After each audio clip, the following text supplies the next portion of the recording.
To prevent children from strangling because their bodies can slip through openings, but their heads cannot. Parts such as slats, spindles, corner posts, and rods cannot be more than 2 3/8 inches apart at any point, and cannot be greater than 2.5 inches apart when the loading wedge test described below is performed.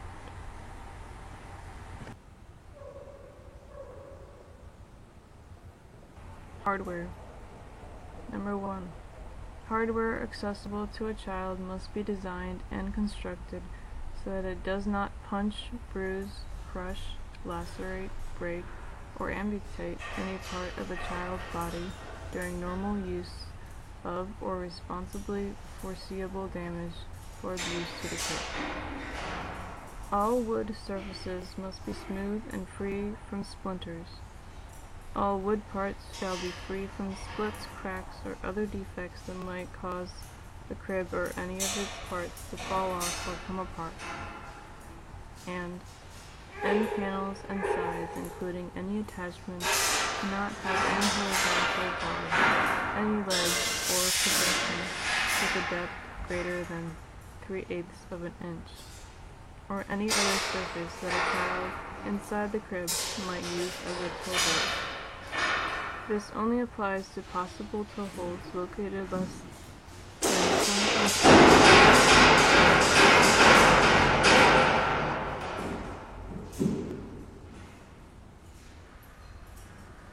To prevent a risk of strangulation, the crib regulation contains a test to evaluate whether cutouts such as decorative openings sometimes found on the top of the ends of a crib create a risk of head or neck entrapment. The test requires that a specifically designed probe that simulates a head's child and neck be inserted into each cutout according to a precise procedure.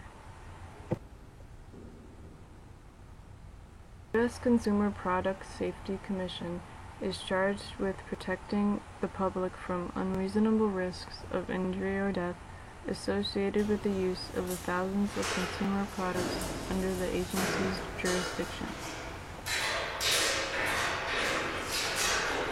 Deaths, injuries, and property damage from consumer product incidents cost the nation more than $900 billion annually. CPSC is committed to protecting consumers and families from conflicts of chemicals and chemical hazards. CPSC's work to ensure the safety of consumer products such as toys, cribs, power tools, cigarette lighters, contributed to a decline in the rate of deaths and injuries associated with consumer products over the past 30 years.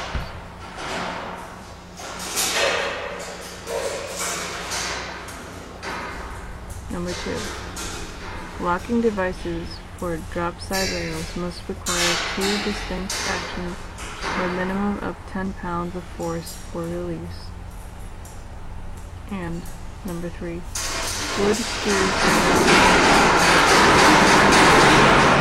drop-side rails, folding rails, or stabilizing bars to crib ends, or other parts a consumer must remove during normal disassembly.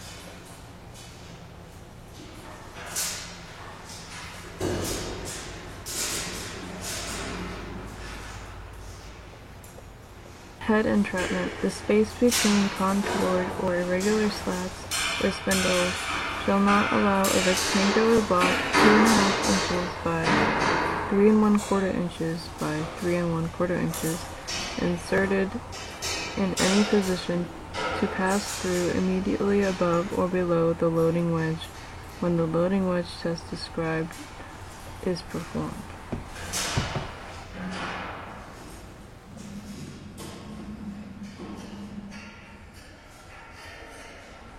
To report a dangerous product or a product-related injury, go online to www.safeproducts.gov.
Noun. The child's bed with enclosed sides.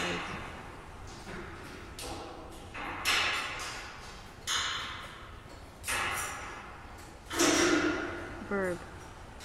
To confine in or as if in a closed.